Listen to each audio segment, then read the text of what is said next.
उत्तराखंड में हो रही लगातार बारिश को लेकर मौसम विभाग ने आगामी 36 घंटों का रेड अलर्ट जारी किया है, जिसे लेकर सीएम पुष्कर सिंह धामी ने देर शाम मुख्यमंत्री कार्यालय में बैठक की। तो वहीं बैठक में पुलिस प्रशासन के साथ आपदा प्रबंधन के अधिकारी भी शामिल हुए। तो वहीं बैठक के बाद सीएम धामी ने कहा कि हर साल की तरह इस साल भी हमने अपनी पूरी तैयारी की हुई है। इसी के साथ उन्होंने चारधाम यात्रियों और कांवड़ यात्रियों से मौसम देखकर ही यात्रा करने की अपील की।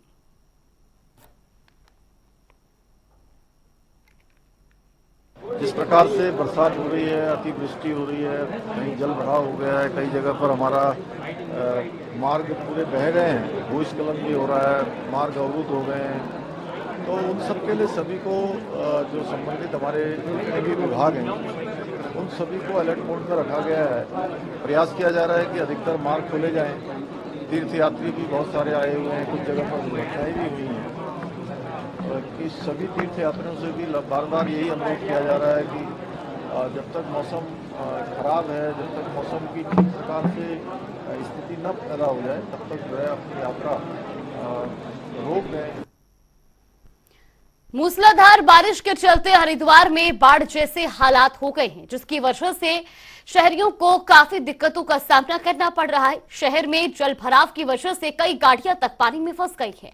तो वहीं गंगा नदी सहित अन्य नदियां उफान पर हैं। गंगा चेतावनी निशान 293 मीटर से 20 सेंटीमीटर नीचे बह रही है। खतरे का निशान 294 मीटर है, जिसके चलते प्रशासन अलर्ट मोड पर है।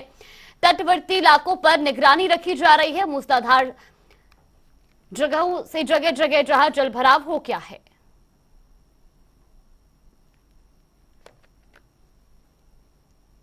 पहाड़ से लेकर मैदान तक लगातार हो रही भारी बारिश से जहां हरिद्वार पूरी तरह से जलमग्न हो गया, तो वहीं गंगा का जलस्तर भी बढ़ गया। इस वक्त हम लोग मौजूद है भीमगुड्डा बैराज पर। साफ तौर पर आप देख सकते हैं जहां गंगा जो नदी है पूरी तरह से हमने रौद्र रूप में यहाँ से बह रही है। हालांकि जो गंगा का लेवल है, वार्निंग लेवल यहाँ पर पहुंच चुका है और कहीं न कहीं जो नीचे गंगा तटीय जो इलाके हैं उन सभी को जो है प्रशासन के द्वारा अलर्ट मोड पर रखा गया। हालांकि जो बाढ़ चौकियां हैं उन सभी को जो है दिशा निर्देश प्रशासन के द्वारा दिए गए हैं कि वो भी जो पूरी तरह से अलर्ट मोड पर है। हालांकि मुख्यमंत्री पुष्कर सिंह धामी के द्वारा भी जो है सभी विभाग को दिशा निर्देश जारी किए गए कि 24 घंटे जो संबंधित विभाग है हरिद्वार प्रशासन पूरे उत्तराखंड के जो 13 जिले उनको सभी को जो है अलर्ट मोड पर रहने के दिशा निर्देश गए हैं, ताकि समय से पहले अगर गंगा का जलस्तर बढ़ता है सभी जो नीचे इलाके के जो गंगा तटीय इलाके हैं उन सभी को जो है सुरक्षित स्थानों पर पहुंचा जा सके, ताकि आने वाले समय में प्रशासन को किसी प्रकार की दिक्कतों का सामना न करना पड़े। कैमरा पर्सन के साथ मैं विकास करे, जनता टीवी, हरिद्वार। उत्तराखंड के साथ ही हिमाचल प्रदेश में भी भारी बारिश देखने को मिली, जिससे वहां लगभग 1300 सड़कें अवरुद्ध हो गई, जबकि 40 बड़े पुल क्षतिग्रस्त हो गए। तो वहीं राज्य में बड़ी संख्या में उत्तराखंड के पर्यटक भी फंसे हुए हैं, जिसको लेकर उत्तराखंड सरकार ने लोगों के लिए हेल्पलाइन नंबर जारी किया है। इसकी जानकारी सीएम पुष्कर सिंह धामी ने ट्वीट कर दी।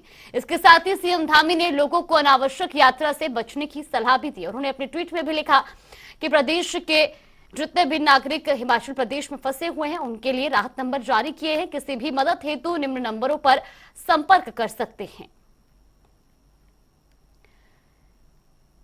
तो उन्होंने अपने ट्विटर हैंडल पर भी हेल्पलाइन नंबर जारी किए हैं। साथ ही आपको बता दें कि उन्होंने अपने ट्वीट में यह भी लिखा है कि समस्त प्रदेशवासियों एवं तीर्थयात्रियों से अनुरोध है कि अनावश्यक यात्रा करने से बचे। राज्य आपदा कंट्रोल रूम में 24 घंटे सभी जनपदों से सड़क मार्ग एवं बारिश की स्थिति के बारे में स्वयं जानकारी ले रहे हैं। समस्त जनपदों में जिला प्रशासन एवं सभी को अलर्ट पर रहने के निर्देश दिए गए हैं।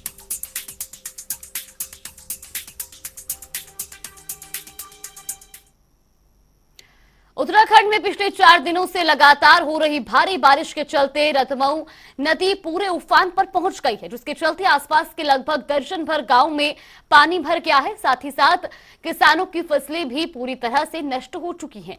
नदी किनारे हरिद्वार हाईवे से पिरान कलियर जाने वाले रास्ते पर कई फुट पानी भरा हुआ है। तो वहीं पिरान कलियर से कांग्रेस विधायक हाजी फुरकान भी मौके पर पहुंचे और आपदाग्रस्त गांव का मौके पर निरीक्षण भी किया। साथ ही साथ नालों का पूरी तरह से निर्माण न होना जल भराव की मुख्य समस्या बताई। ये तस्वीरें भी आपको दिखा रहे हैं टीवी स्क्रीन पर।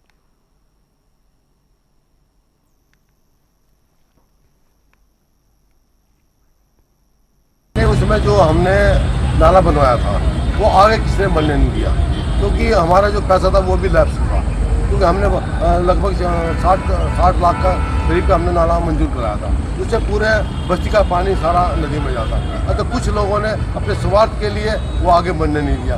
तो देखो कुछ जो गाँव के लोग होते हैं या क्षेत्र की जनता है वो भी विकास के काम में अड़ाती है। आज अगर वो नाला बना होता तो ये नौबत ना आती। अब जैसा ये जो हाईवे रोड है इस पर जो बेटा गांव में रात उसमें बराबर पानी, उसका जो रोड के पास जो खराब है उसका मैंने सिक्योरिटी करा दी, वो बहुत जल्द सड़क बनेगी।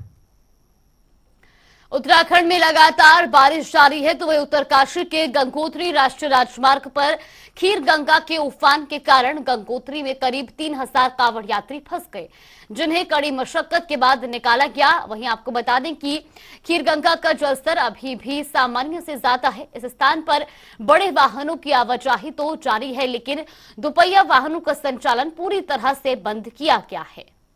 बावजूद इसके अधिकांश कांवड़ यात्री दोपहिया वाहन से गंगा जल लेने के लिए गंगोत्री पहुंच रहे हैं।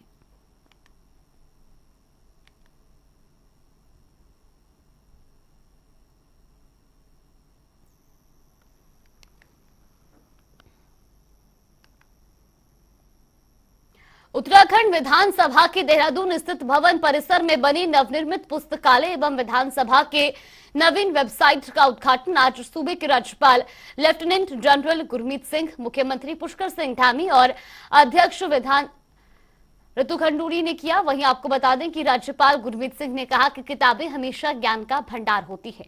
जो विधानसभा से नवनिर्मित पुस्तकालय बना है, यह आने वाले समय में विधायकों को और यहाँ के गणमान्य लोगों को ज्ञान बांटने का काम करेगा। तो वही विधानसभा अध्यक्ष ऋतु खंडूरी ने कहा कि उनका शुरू से ही ये सपना रहा था और आज हर सपना पूरा हो चुका है।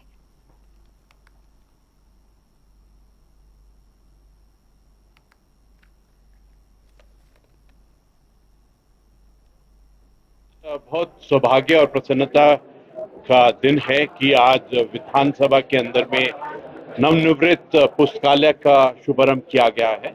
इस पुस्तकालय के अंदर में आज के दिन में 25,000 किताबें हैं और आज संकल्प लिया गया है कि इस पुस्तकालय को और भी आगे किया जाएगा। इसके अलावा एक बहुत ही सुंदर वेबसाइट भी तैयार की गई है जिसको अपग्रेड किया गया है।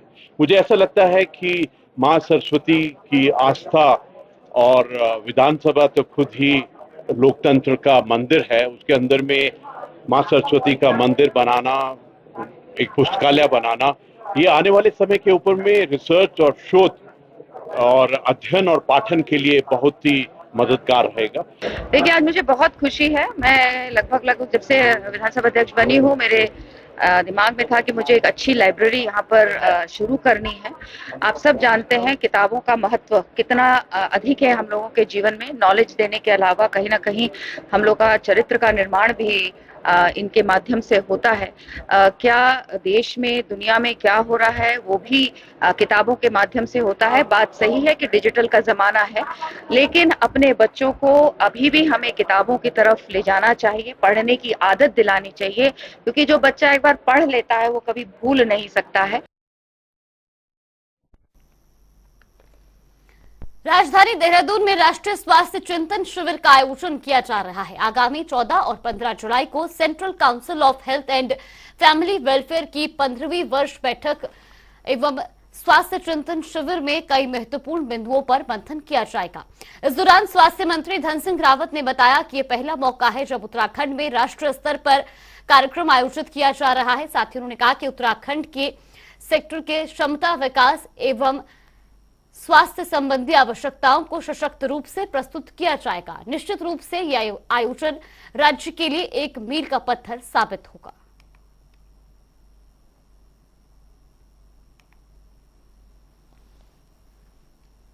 देखिए, सबसे पहले तो मैं माननीय प्रधानमंत्री जी का, देश के स्वास्थ्य मंत्री जी का और अपने मुख्यमंत्री जी का धन्यवाद देना चाहता हूँ कि उत्तराखंड राज्य में पहली बार देश के सभी राज्यों के स्वास्थ्य मंत्रियों का यहाँ पे 2 दिन का चिंतन शिविर आयोजित हो रहा है। और मैं विशेषकर अपने भारत सरकार के स्वास्थ्य मंत्री डॉक्टर मनसुख भाई मांडविया जी का आभार व्यक्त करना चाहता हूँ कि उनकी पहल पे ही यहाँ पे ये 2 दिन की जो है सेंट्रल काउंसिल की बैठक हो रही है और ये 15वीं बैठक है पूरे देश की। अभी तक ये सारी बैठकें दिल्ली में होती थी।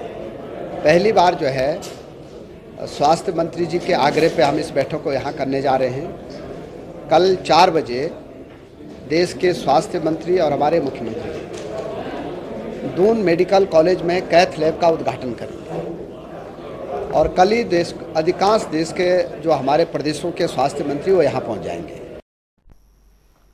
देहरादून में महिला सशक्तिकरण एवं बाल विकास मंत्री रेखा आर्य ने बैठक की। बैठक में विभागीय अधिकारियों और समस्त 13 जनपदों के जिला कार्यक्रम अधिकारी भी मौजूद रहे। वहीं बैठक में कई महत्वपूर्ण विषयों पर चर्चा हुई। मंत्री रेखा आर्य ने कहा कि राज्य में जो भी भवन जर्जर अवस्था में है उन भवनों में आंगनबाड़ी केंद्रों का संचालन न किया जाए बल्कि उन्हें किसी सुरक्षित स्थानों पर शिफ्ट किया जाए। उन्होंने क्या कुछ कहा वो भी आपको सुनवाते हैं।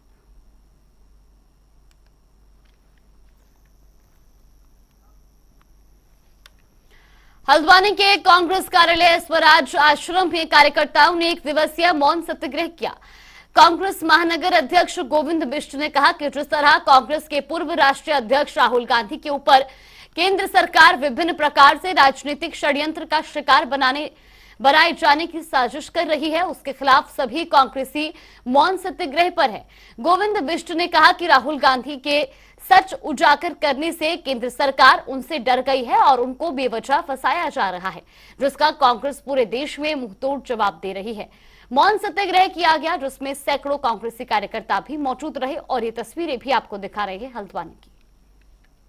हमारे राष्ट्रीय नेता, हमारे प्रमुख नेता राहुल गांधी जी जिस तरीके से जनता की आवाज़ उठाने का काम कर रहे हैं, देश में महंगाई, बेरोजगारी, कोई भी ऐसी समस्या नहीं है जिससे देश इस समय नहीं जूझ रहा और अभिव्यक्ति की आज़ादी पर एक तरह से हमला हो रहा है। जो भी किसी भी आम जन की आवाज़ उठाता है उसकी आवाज़ बंद कर दी जाती है। ईडी, सीबीआई न जाने कितनी जांच के घेरे में उसे ले आया जाता है और उसके विरुद्ध एक भय का माहौल पैदा कर दिया जाता है जिससे लोकतंत्र में लोक अभिव्यक्ति की आवाज़ घुट जाए। हल्द्वानी में पुलिस का नशे के खिलाफ अभियान जारी है और इसी कड़ी में एसओजी और मुखानी पुलिस के हाथ सफलता लगी। टीम ने एक नशा तस्कर को गिरफ्तार किया है जिसके पास से पुलिस को 110 ग्राम स्मैक बरामद हुई है। तो वहीं एसएसपी पंकज भट्ट ने बताया कि तस्कर से पूछताछ के दौरान एक और तस्कर का नाम सामने आया है जिसे पुलिस ने 110 ग्राम स्मैक के साथ गिरफ्तार किया है। इसमें कल मुखानी पुलिस द्वारा आपका एक सस्पेक्टेड आदमी को देखा गया था, उसका नाम कैलाश शर्मा था। कैलाश शर्मा है, ये बैग लेकर के वहाँ पे खड़ा हुआ था। पुलिस द्वारा 112 की गाड़ी द्वारा इसको जब पूछताछ के लिए रोका गया तो इसने भागने का प्रयास किया। इसके चेकिंग के दौरान इससे 110 ग्राम स्मैक बरामद हुई है। कैलाश शर्मा से जब पूछताछ हुई तो उसके आधार पर इसके द्वारा बताया गया कि आनंद से ये लेकर के आया है। मदर डेयरी के पास आनंद की स्प्लेंडर इसकी मोटरसाइकिल रोक करके पुलिस द्वारा जब चेकिंग की गई तो इससे 12.5 ग्राम स्मैक बरामद हुई है। इन दोनों से पूछताछ में मेन व्यक्ति जो है वो रुद्रपुर का पाया गया, उसका नाम पुलिस द्वारा खोला गया और शीघ्र एक बड़ी कार्रवाई देखने को और मिलेगी। हरिद्वार में खनन माफियाओं के हौसले बुलंद हैं। प्रदेश के बिशनपुर, कुंडी और लक्सर क्षेत्र के कुछ इलाकों में रात में नदियों से भारी मात्रा में खनन किया जा रहा है जिससे पुलिस की कार्यशैली पर भी सवाल उठ रहे हैं। तो वहीं एसएसपी अजय सिंह ने मुताबिक मामले की सूचना मिलने पर कार्रवाई की जा रही है। उन्होंने कहा कि पुलिस कावड़ मेले में व्यस्त है जिसका फायदा उठाकर खनन माफिया मनमानी कर रहे हैं। देखिए, ये शिकायत आई थी अभी संज्ञान में इस बीच में कि कुछ क्षेत्र में खनन की बात आई थी। इसमें खनन लक्सर क्षेत्र में पूर्व में भी कार्रवाई की गई थी। कल भी ट्रैक्टर ट्रॉली सीज किया गया है। तो बेसिकली इतनी ज़्यादा बारिश हो रही है तो बारिश में बहुत ज़्यादा खनन की संभावना नहीं रहती, लेकिन चूंकि समस्त फोर्स और अधिकारी कर्मचारीगण यहाँ पर मेले में व्यस्त है तो प्राथमिकता मेले की तरफ शिफ्ट हो गई। शायद इसका फ़ायदा उठाकर कुछ लोग इसका प्रयास कर रहे हो, इसीलिए इसमें प्रशासन से बात करके कल रात्रि से ही हमने एक टीम को पुलिस की और एक टीम प्रशासन की और जो खनन की है उसको लगा दिया गया है इसको चेक करने के लिए। तो वो कल भी सक्रिय रही और आगे भी सक्रिय रहेगी। राजधानी देहरादून में डेंगू के डंक का कहर जारी है। अभी तक डेंगू के कुल 32 मामले सामने आ चुके हैं। अभी तक 170 मरीजों के सैंपल लिए जा चुके हैं। तो वहीं 9 मरीजों को अस्पताल में डिस्चार्ज किया गया है। वहीं आपको बता दें कि पिछले कुछ दिनों से रोजाना डेंगू के मरीज मिल रहे हैं। ऐसे में जिला प्रशासन भी सतर्क हो गया है। डीएम सोनिका ने नगर निगम को डेंगू और चिकनगुनिया की रोकथाम के लिए निर्देश दिए हैं।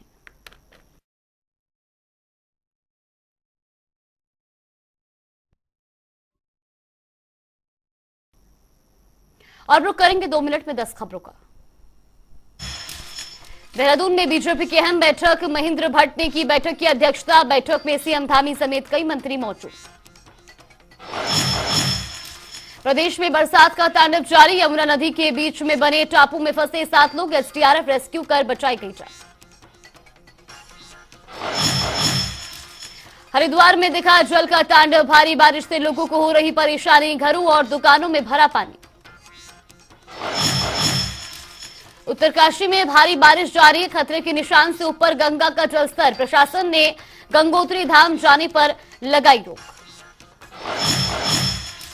हरिद्वार में बारिश से हुआ जलभराव, बारिश के कारण टूटी गोदाम की दीवार, पानी में बहे 25,000 ड्रम। देहरादून में बारिश का कहर, प्रदेश के कई जिलों में स्कूल और आंगनवाड़ी केंद्र बंद, ट्रेनों पर भी दिखा बारिश का असर, वंदे भारत और उज्जैन एक्सप्रेस हुई रद्द। भारी बारिश के चलते प्रदेश में कई सड़कें बंद, पहाड़ियों से सड़कों पर गिरे मलबे से रास्ता बाधित, पीडब्ल्यूडी और स्थानीय प्रशासन ने किया सड़कों को खोलने का काम। काशीपुर में उधम सिंह जिले के डीएम ने चिकित्सालय का किया निरीक्षण, खराब हालत को लेकर 3.25 करोड़ का बजट किया पास, मरीजों के लिए की जाएगी व्यवस्था। ऋषिकेश पुलिस को मिली बड़ी कामयाबी, चोरी के मामले में पुलिस ने 2 अभियुक्तों को किया गिरफ्तार, पुलिस को 12 लाख रुपए की नकदी और आभूषण हुए बरामद।